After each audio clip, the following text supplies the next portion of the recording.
Ask a physicist how fast the universe is expanding, and depending on which method they use to measure it, you will get two different answers, not slightly different. Different enough that both cannot be correct, and neither team has found the mistake because there may not be one. This is called the Hubble tension, and it has become one of the most stubborn problems in modern cosmology.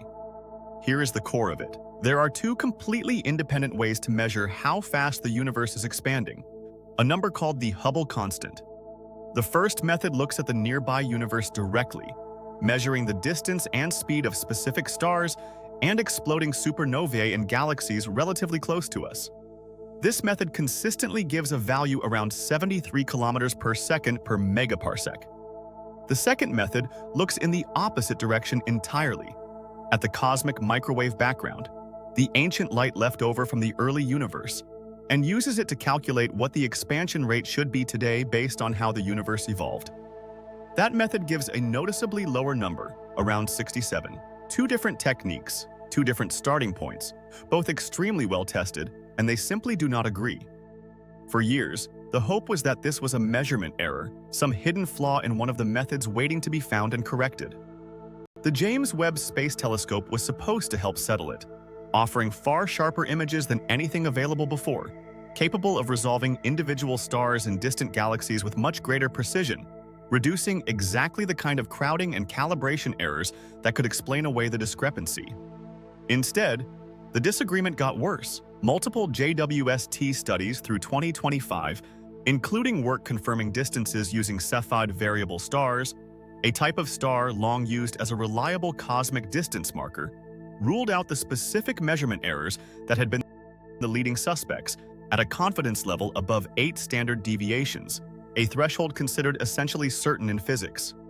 The gap did not close. If anything, the most careful, highest-resolution data available made the tension harder to dismiss. Not every team reads the situation the same way. In 2025, one research group used a different stellar measurement technique combined with new JWST data and calculated a value sitting closer to the middle, close enough to argue the tension might not be as severe as claimed. That conclusion was quickly challenged by other cosmologists, who pointed out the result relied on very wide error bars and calibration from a single reference galaxy and does not account for the wider body of independent evidence. One prominent astrophysicist went as far as calling the situation a full-blown crisis for cosmology at a major science conference in early 2025. Then, in December 2025, a completely different and independent method added more weight to the problem. A team studied gravitational lensing, using the way light bends around massive foreground galaxies to measure cosmic distances in a way that does not rely on stars or supernovae at all. Their results, based on the largest sample of these lensed systems ever assembled, deepened the mystery rather than resolving it, landing closer to the higher, local value and reinforcing the disagreement with the early universe number. So where does that leave things? With a discrepancy that has now survived multiple independent methods, multiple research teams, and the sharpest telescope ever built specifically to check for errors. Some cosmologists believe the answer is a subtle, systematic mistake still hiding somewhere in one of these techniques waiting to be found. Others believe something more significant is happening, that the standard model of cosmology, the mathematical framework describing how the universe evolved from the Big Bang to today, may be missing a piece of physics we have not yet identified. That connects directly to a theory we've covered before on this channel, the timescape model, which proposes that differences in how time itself passes across dense and empty regions of space could account for exactly this kind of measurement mismatch, though that model remains only one of several competing explanations still being tested. What is not in question is the scale of the disagreement, or how much effort has already gone into trying to make it go away. Two of the most careful measurements in all of physics, checked and rechecked by hundreds of scientists using our best instruments, and they still refuse to agree on something as fundamental as how fast the universe we live in is actually expanding.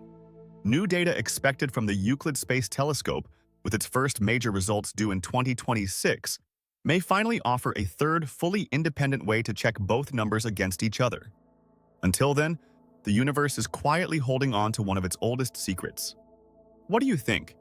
Is this a hidden measurement error waiting to be found, or a sign that our model of the universe is genuinely incomplete? Let me know in the comments. Subscribe because next time we are covering the Great Attractor, the mysterious concentration of mass pulling our entire galaxy toward it, hidden almost completely from view behind the plane of the Milky Way itself.